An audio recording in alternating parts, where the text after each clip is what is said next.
All right, welcome to Social Distillation, the submarine still of the internet, where we attempt to drop the bead and pour white lightning straight onto your brain. Today's white lightning is just going to be a little bit of a hodgepodge first, and then we're going to get back to talking about the Dragon Reborn. But we've got a little housekeeping up front. I meant to mention last time we were talking about environmentalism. Bjorn Lomberg, do you know that name, Sam? Yeah. So he's a good resource everyone should check out.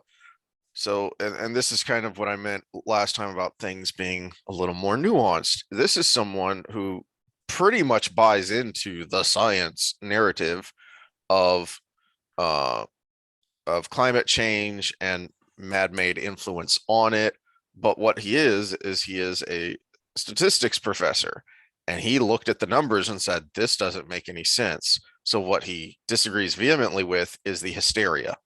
Not only the hysteria, but the proposed solutions. So he had, I think it's even bigger now.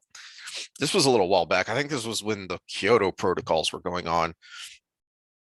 He took what the estimated costs were for the IPCC's proposals for the Kyoto protocols, the estimated costs that was going to be, and said, here are 100 things we can do for sure right now, because all of the costs were associated with ifs and maybes, because it's technology that frankly just isn't there yet. You know, the ice storm and the breakdown in our solar and wind generation just kind of proves that. Anyway, so these were, little things like ending malaria on the African continent.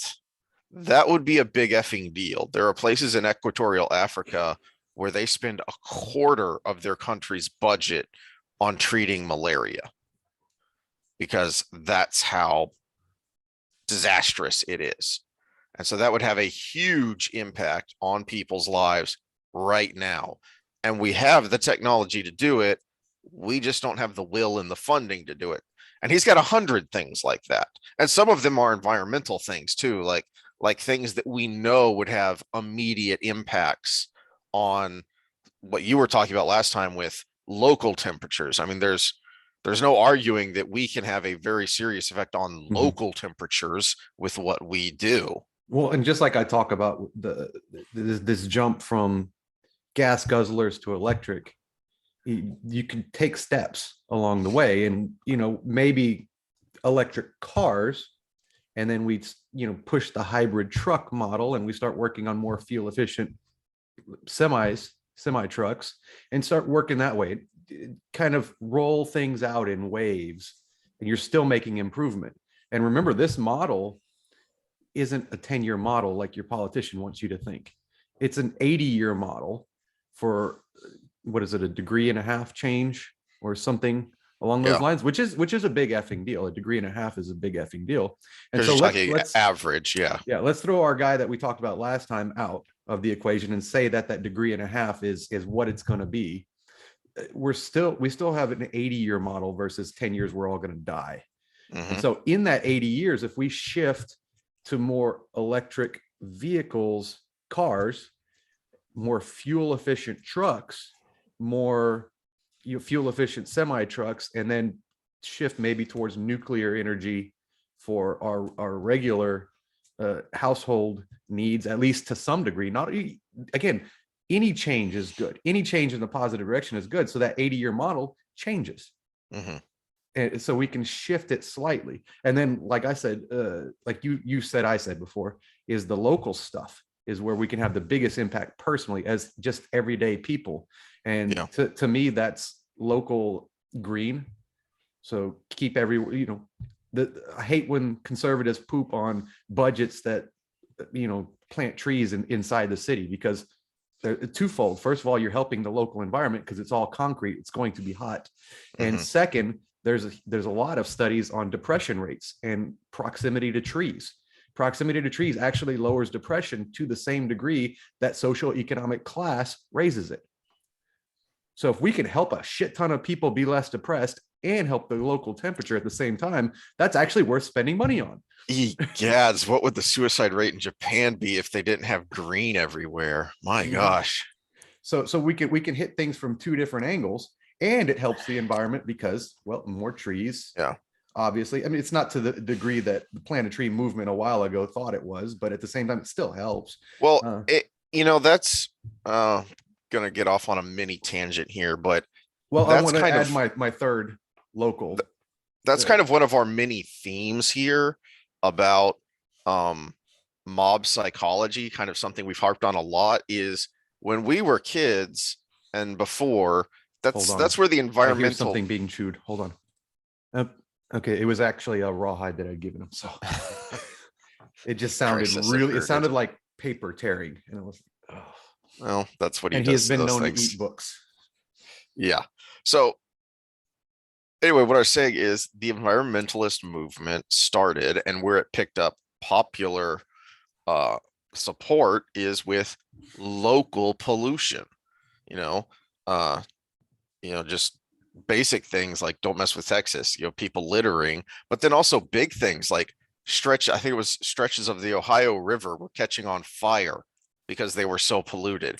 Those were things that needed to be fixed and could be fixed by people focusing on the local efforts.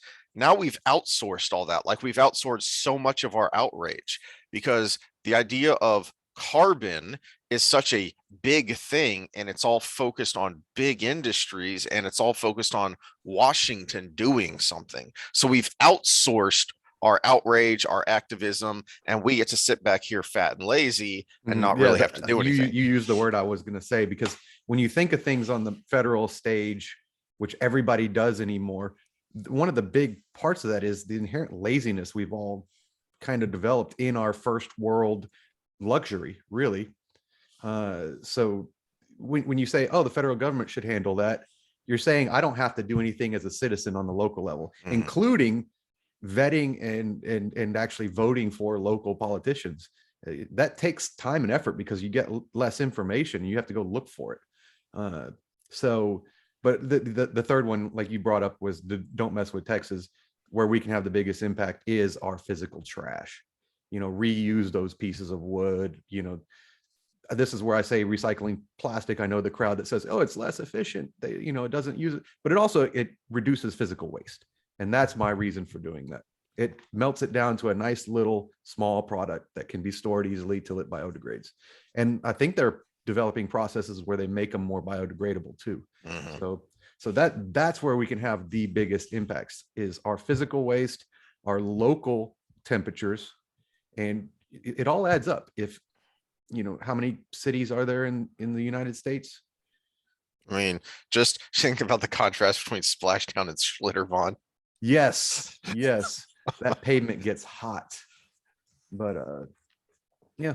So plant a tree, have a garden, and don't conservatives out there quit pooing on these inner city greenery projects, because those are actually good because they have multi purposes. Start using your efforts to especially when a lot of that stuff is volunteer non-government stuff. Well, that's the good kind of stuff. And another part of that is the typically left leaning, because inner cities anyways, politicians that are doing this, and this is something good they're doing, they need to do a better job of explaining why it's good. It's just plant a tree because yay, kumbaya, because realistically we just want to make our people happy and vote for us again, when they should be explaining, no, this such and such scientist came in and said we're going to lower depression rates, we're going to increase or decrease the local temperatures, we're going to, and it just makes the city prettier. So all of those three things. Don't vote for, don't listen to people who just use buzzwords. It's a buzzword, a soundbite is fine if that's the headline and they then give you the article beneath and say, XYZ 1, 2, 3, here are the reasons. All right. I think that's all did you have anything else on that? No, I didn't even know we were going to talk about that again. So yeah, that was just a quick thing to kind of clean it up. Well, we can talk just about 2 seconds on the politicians. this is the kind of the trap we're looking at things at the federal level, but you see all these such and such destroys expert on this or whatever. Mm, They are politicians, and I think that there is actually a use for a political class, but they're not experts at everything. mm, And I appreciate the ones that said, I talked to X expert and they told me this. And it's not my field, but it makes sense. Now, I also heard the views of Y expert who disagreed with X expert, and his didn't make as much sense to me. So this is why I'm going in the direction I'm going. And that I appreciate more than these guys trying to fight with. The only politician that had any right to fight with any of the experts was Rand Paul and Fauci, because Rand Paul actually knows what he's talking about. But if he was to fight with, say, I don't know, talk to climate change, if he was to fight with Bjorn or one of those other guys on what they say, maybe you should take the back seat on this one. mhm. You Unless you're bringing out contrary sources and saying, "Now, wait a minute, this guy says this," Mhm. you Well, know, and it how should do be you a respond to panel where that? they discuss to each other with the Or politician better as the yet, that, moderator. yes, Yeah. yeah. Uh, That's which, that's a good segue into this stupid study we're about to look at here, because I think you've mentioned this before, is that's what should have happened at the very beginning of the COVID outbreak, is bring in, instead of these silly press conferences that Trump was giving, bring in the people who disagree but are experts, bring in, you know, uh Malone, and make Fauci sit down with them, bring in Scott Atlas, bring in Adachiara. oh yeah, there was another guy that's been pretty outspoken from the beginning, whose name I'm forgetting. He's the one who's been saying we're causing problems by vaccinating in the middle of a pandemic, and you're not supposed to do that. Gert Vandenbush. Vandenbush, yeah. Yeah. So bring in all those guys, sit them down, let the C-SPAN cameras run, and let them go at each other, let them discuss, let them argue, and let the public see what's going on, see all of the different views, all of the different sides, all of the different arguments, the different data, and then decide, all right, I find this guy's arguments most convincing. So, ring, ring, tap, tap, email my representative. I think we need to go with what that guy's saying. Well, and more importantly, we're getting the opposite, not only Oh, of yeah. the public, but in the decision making, because the FDA scientific panel wasn't even invited to the vote on the booster shots. Yeah. But more importantly, what we were just talking about is not only, tell your politician, but then I'm personally going to follow the guidelines of what that person is saying, because I find their data and arguments most convincing. Yeah. Instead, we got suppression of everybody that had a different voice. Mm-hmm. The suppression of the fringe scientists that had the Barrington Declaration, which in hindsight looks like it might have been the most best way to do it. Yep. And speaking of the science, my idiot friends, I can name him because he's been on the show, Steven, sent me this stupid article about how ivermectin has been destroyed, to use the headline buzzwords, and it's completely worthless. All right, well, then I clicked on the link, and it's this Brazil study that takes. Are you going to bring it up, or do you want me to bring it up? Because I already have it up. Let me go. Well, then go ahead and bring it up. I'm looking at it right here, and I just want to point out the things that jumped out to me right away. Okay. So here's the title, and this is New England Journal of Medicine. Mm-hmm. Effective early treatment with ivermectin among patients with COVID-19. Okay. So we get down to the methods, and then that's where this is the summary of the methods. Let's right. You want the no, just in the summary of the methods. Okay. Is okay. Now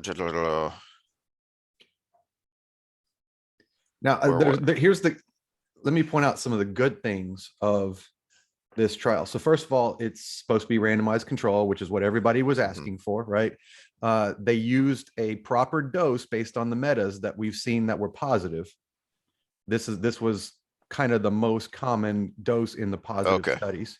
So that was now I think they capped out the top dose at 90 kilograms, which means if you were overweight, you weren't Yeah. getting exactly that dose. But So there were two things in the methods, two things and a maybe that jumped out at me as soon as I looked at this that made me roll my eyes. And you just talked about the maybe is I thought that was low, but I hadn't looked it up. no, some of the individual ones I looked up in that meta that Steven had sent us.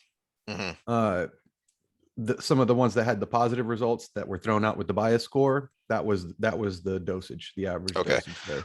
Okay, but the one for sure that jumped out at me is, hold on, why are you just giving them ivermectin when all the protocols from the, not just the anecdotes, but the studies we've talked about, have been ivermectin or hydroxychloroquine as part of a cocktail? Well, when we get down to the study arms, that would explain it. But you're right in trying to properly treat.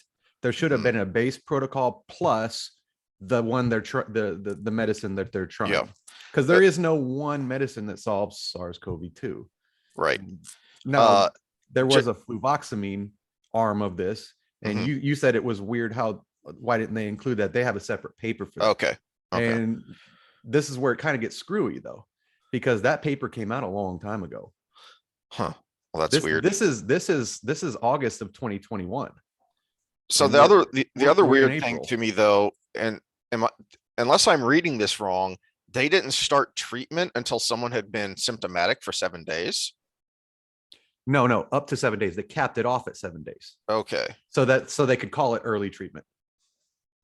So anybody longer, that when you're talking about why were these people excluded, that was one of the exclusion criteria. If they had been symptomatic for longer than 7 days, they were not included. Okay.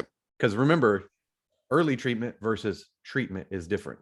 Yes. And that was going to be my point is I don't care what your treatment protocol is. Everything I've read from numerous points of view and experts is that if you don't start right away with the symptoms, once you start to see symptoms, or even before symptoms, once you have a positive test, you start with the treatment protocol and then you can clear it pretty quickly. But if someone has been symptomatic already and then you start the treatment, well, yeah, anything's going to have trouble with that. Well, and that's where we're getting into. So here's the good and the bad of double-blind randomized controlled trials. Everybody keeps calling for them, but the good is you can narrowly test variables.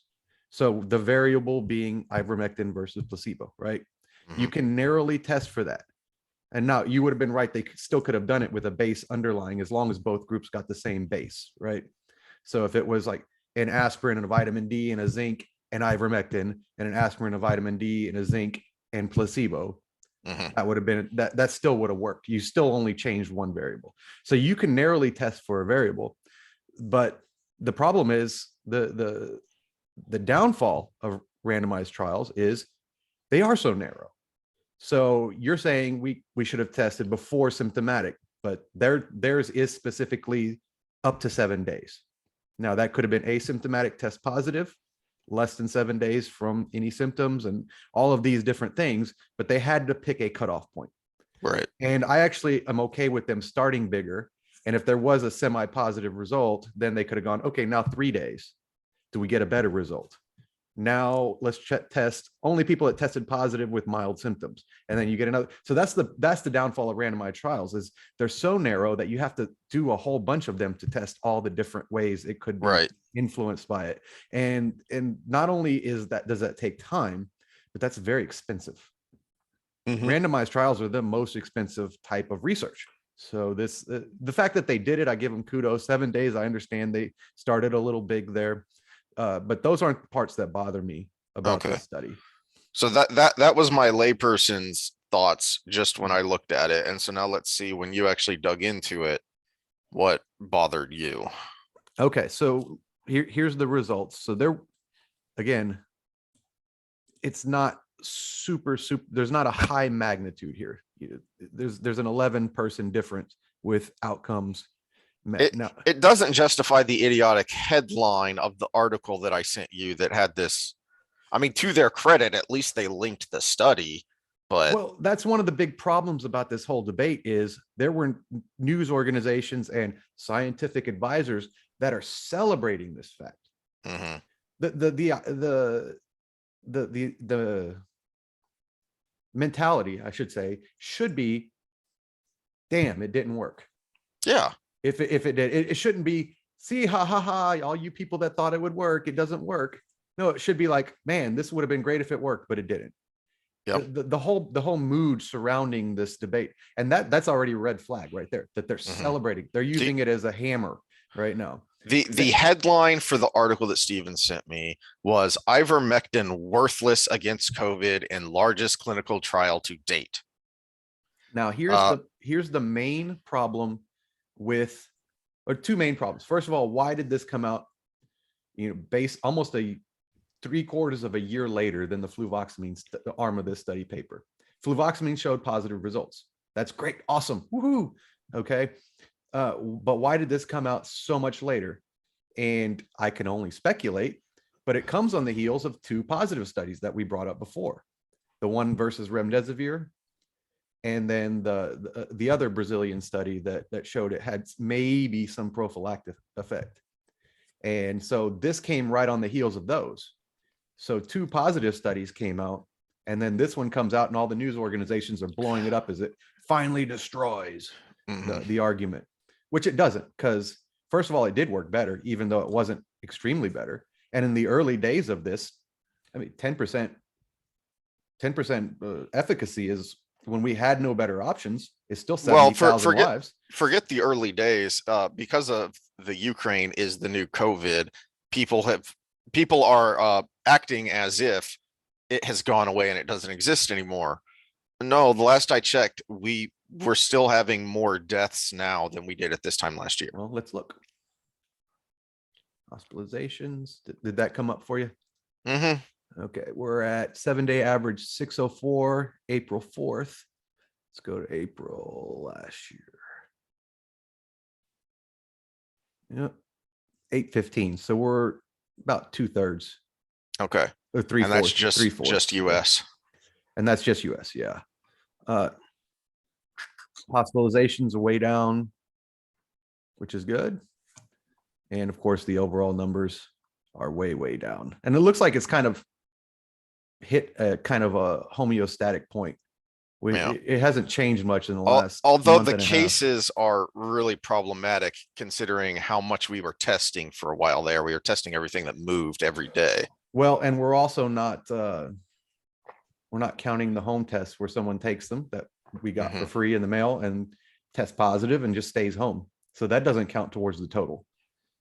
Now I know a lot of people are testing positive on the home and going and verifying it with a PCR, but this is we are under the 7-day average for hospitalizations and deaths from what we were. So everything is improving, and part of that is some of the treatment, like again, fluvoxamine has gotten better. We're not throwing people on ventilators, which was stupid in the beginning, and I think we're just there's more herd immunity via vaccination and infection. So a lot of these cases are breakthroughs, which means they're going to be less problematic than the original case you had. So there's all of these factors going into that.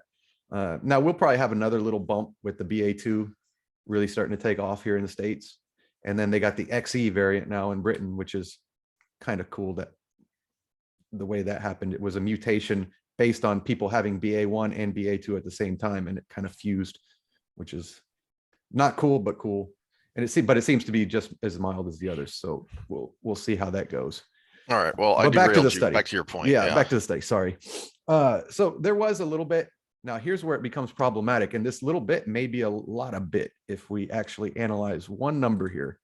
This is their chart for their patient selection process, and how everything kind of turned out. So this is what you were talking about. Mhm. No, I can't highlight it, but I'll just circle it here. The different groups were they were Yeah. assigned to other, and this is where they tested hydroxychloroquine, and they tested all these in kind of a window, right? So you're looking through a randomized control trials, looking through the peephole of a door. You don't see the entire weather, but you can see what's right in front of it, right? So they did separate all these different treatments. Now that 77 ivermectin for one day, they actually got a lot of feedback as they were starting this study that it needed to be like 3 days. And so they changed it. So that's why that's a separate group, because they changed it. And then this is all after they made the change. Okay. So we've got an even number, 679. You would like more, but for a randomized trial, again, they're expensive and you've got to get the approvals and everything from the patients. Even number, placebo group, ivermectin group. And then these are the stages. And let me go to what those mean.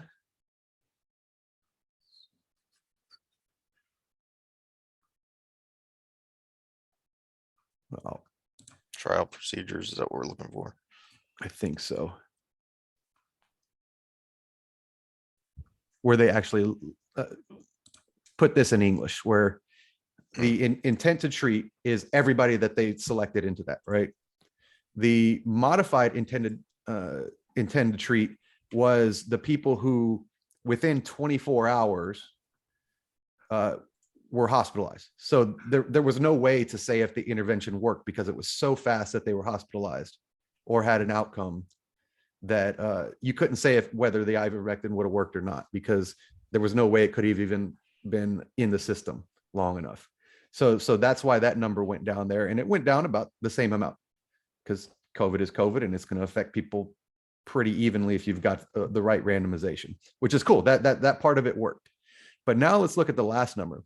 We're included the per protocol analysis, which means people who actually did the protocol throughout the whole study. So they actually stuck to the treatment plan through the whole study, which was only days. It's not like we're talking a 6-month exercise study or diet study or something. 93%, 92 and change percent of the ivermectin arm adhered to the ivermectin protocol. Only 30%, only 1/3 of the placebo group stuck to the protocol. Now, if this was completely randomized, the drop-off rate should be somewhat the same. Why did we have a 2/3 drop-off in the placebo arm? So you could speculate. And we don't know this because we don't have the actual notes and everything from that. Did they? Why was there less follow-up? Because if it was exactly the same outcomes, pretty much, right? 100 versus 111, it's not like they felt better faster in the placebo group and they just stopped answering the phone, right? Why did we have that huge drop off? And the speculation out there is that it wasn't as randomized and blinded as people thought. And they knew they were taking the placebo and they went and sought treatment. But again, Well, my thought was, wait, does that mean that they went downhill so fast they had to be hospitalized or, no, because then they would be included in the outcome number. So that can't be the explanation, or they would be included in the outcome number. I thought that they would just count them as having dropped out of the study if they suddenly had to, receive some sort of other treatment other than the placebo protocol they were on, because they were in bad enough shape that they couldn't stay on that placebo. And again, we need have be to assigned something speculate here. else. Yeah. And this actually not unless we get an answer to this, there is no smoking gun here. Because realistically, if you want to do outcome measures, that 100 versus 111, that's 100 of 624, not 100 of 679. And that's 111 of 228, not 111 of 679. Now we've got a magnitude change.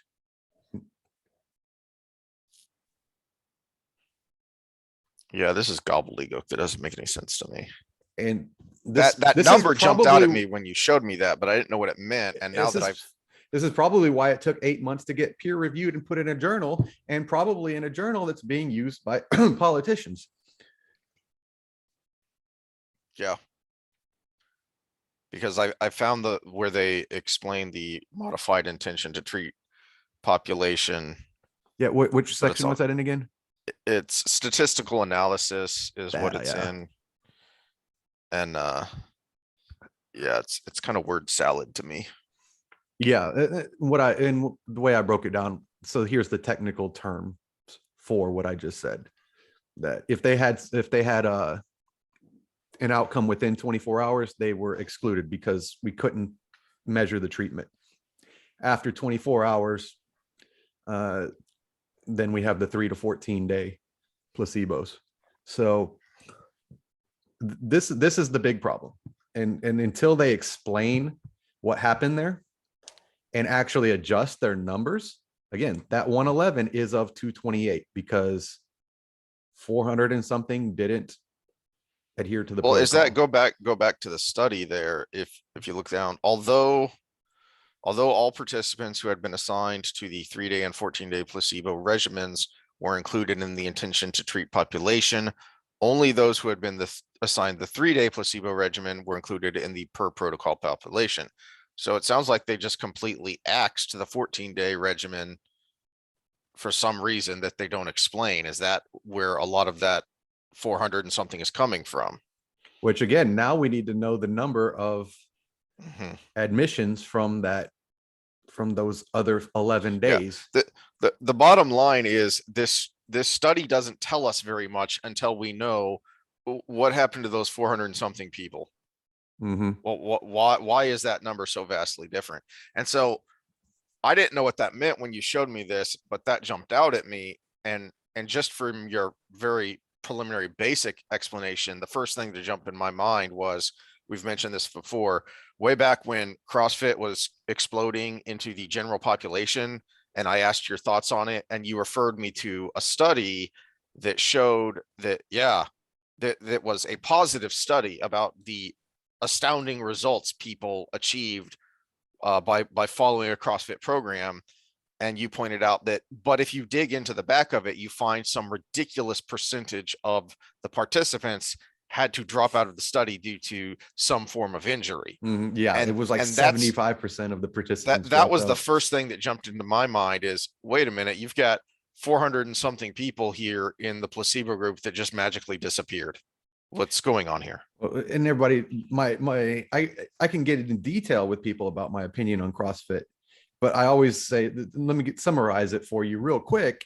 Is it works if you live through it? That's the summary of CrossFit. It works if you live through it, and because it's random and Mm-hmm. always ultra high intensity all the time with no break of that, very few people live through it. The Well, exceptions to the rule live through it. my final thoughts on this Brazil study, this New England Journal of Medicine thing, is, you kind of alluded to it earlier, is, okay, let's throw away all of the things we've been talking about that were questionable or problematic with the study. Let's just throw it all out for the time being. For the sake of argument, you're 100% right that this study shows that ivermectin didn't have much of a result. Great. That's one for you. All Mhm. right. That's this is classic cherry picking of data. Is all of a sudden now here's an ivermectin study that is all over the place in non medical journals of just news stories covering it and people paying attention to it and passing it along. And, well, wait a minute, what about all these other things that we have talked about? What about all of these meta analyses that even ones that claimed there was nothing to see here, but then when you actually look down into the study and look at the data they used, it's, wait a minute, there is actually something to see here. What about the freaking whistleblower that we just talked about a few weeks ago, who has someone on tape saying, I was pressured to change my conclusions and say nothing to see here, even though I personally believe this is something very efficacious and I'm behind the scenes, I'm going to be continuing to push to make this happen. And that never happened. You know, what about all that? So bully for you, you've got one. Now, please address all of these other things that we've talked about that you have not addressed. Now I'm reading, this triggered my thought. 3 days of ivermectin versus, and you were, I think you're right. They threw out the days 4 to 14 in the placebo group. And so, yeah, the outcome measure in the results is misinterpreted because it should be 111 over 228, not over 679. Because then you basically changed your groups from a 679 ivermectin 3-day group to a 228 placebo group. You changed the group. So you could just throw out the 679 in the placebo group because you changed what the control group is. Mm-hmm. So, I'm gonna look for explanation of this from the authors and see what they say. There was none when I originally looked, but I'll keep an eye out on that because someone's got to call them out on this. Mm-hmm. This is, I mean, it's not even a basic mistake. I can't think this is an accident. There's no way that's an accident. Let's put that to bed. This is bothering me because, yeah, it should be. I mean, what it was 16% for the 679, so 228 times 100. So now you're comparing 13% admission rate to almost 50% admission rate versus 13 to 16. Mm-hmm. This is bullshit. And, you know, this goes to something else that you kind of alluded to, that in attacking the lack of randomized controlled placebo studies for any of these treatment protocols, not just ivermectin, as we've said, that there's other things out there. The media has created this idea that this is the pinnacle. There's a pyramid and this is the pinnacle and this is all that matters. No, different studies show you different things. And so they're all, but this is specific to this one. Now I'm getting pissed off on this one. It's there's so much wrong with this. They saved this. First of all, they had trouble getting in a journal. All the peer reviewers rejected their paper, and it's probably for what we just pointed out. Mm-hmm. The second part is when they did get it in a paper, they saved it to throw a punch right after the positive studies came out. And then the media up and ran with it in celebration that something we could have all afforded and used was debunked. And it's pissing me off because that question needs to be addressed. Because if it is the math I just did, it should be 100% completely flipped. It should be celebrated that, oh crap, we've got this great thing that everybody can afford. Because that would, I think, even put it over the fluvoxamine result. Well, let's put this to bed for now, but obviously this isn't something that's ever going away. Well, I think you're going to love this next thing because it's semi-COVID related. Okay. I forgot you had something else to. Yeah, we don't need to talk too long, but let me make sure I have the right thing up when I share screen here. So we talked about Rand Paul and Fauci and this big hubbub over gain of function and, was it being done and who was sponsoring it and everything. Well, we remember. Does Vox remember? Let's the turnaround here. This gain of function thing, maybe we should be doing it, is basically what this article says. Okay. Well, wouldn't it have been nice if we had this thing that we technically shouldn't have had going on at the same time? Wouldn't it have been nice because we could have had cures and stuff? Let's do it. It's like the freaking Hunter Biden laptop. It's 2 years later. Oh yeah, this is real. But no, we weren't being biased when we completely ignored it during the frickin' election. We were doing our due diligence. Sure. Yeah. Yeah. Oh, look, people working with bat coronaviruses as if we weren't doing it all along. I wonder if you could still find the video from the Chinese news story showing that was going around for a while shortly after the outbreak that magically disappeared. Yeah. All right. Well, thanks for that. I needed to see that.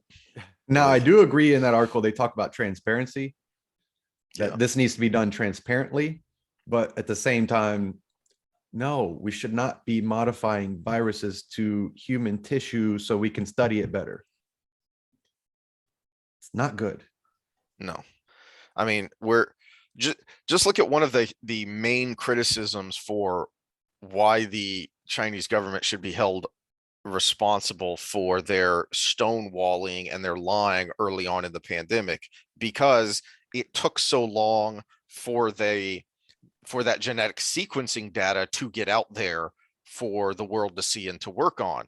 So if you just have that genetic sequencing data, you've already have a leg up if you do have an outbreak. So it's a lot of useful work just to find these viruses within the animal community, sequence those viruses, and then look for treatments there. Then if it which is how they does start cross that over, article, but then they start Yeah. going down the Mhm. and then we should add these extra things, and then this, and then we can get ahead of it. And it's like, oh, that's the justification that the Faucis of the world were using when they were trying to get approval to do this kind of stuff. And we see how it worked out for us. Yeah. Well, luckily we don't have to worry about that anymore because it's not in the news, so everything's fine. All right. All right. Well, Are we going to let's- move on to more benign things? Yeah, let's pause for a second so I refill my coffee, and then let's get Well, back we're to the going to Dragon do it as Reborn. part one. Part one, part two Yeah. again. So we'll come back in a second in part two with more Wheel of Time, Dragon Reborn. Thanks for those of the people that listen to us about drugs that shouldn't be named and lab leaks that shouldn't be talked about. And oh wait, we can talk about all those Until things they can be. I don't know. Who knows? Who can keep well, track this anymore? is I want a quick commentary on YouTube personalities. So I do follow some that I really like. I talk about Z-Dog, Vinay Prasad, and a lot of these. They still have these big channels and everything. And this is the difference between liking someone's work and putting them on a pedestal. Don't put any of these guys on a pedestal, because if you watch patterns, always look at patterns. Notice the things they will ad hominem attack or just not touch. And yes, they do talk about some good things that put them on the edge, like Prasad talks about age stratification for vaccines in government policies that don't make sense. But at the same time, they won't touch ivermectin except to say, oh, well, it looks like there's bad news on that front for them. Or Malone's a quack, whatever. And it's all things that would demonetize them. It's all things that would reduce their following. It's all things that would take away their living. And if you look at that pattern, we don't know what they think about those things. They have not taken a stand on anything that would demonetize them. And that's why you don't put people on a pedestal, because that to me is, I mean, obviously we've got nothing to lose because we're just two guys sitting in our houses in the AC talking shit about everything. But at the same time, that stand they won't make is, it may not be because they don't agree. In fact, that's probably why they don't put up very good arguments against any of that stuff. It's just, we don't want to touch that because we can lose our living. And so don't put anybody on a pedestal. They're just people too. All right. It's a good place to end that.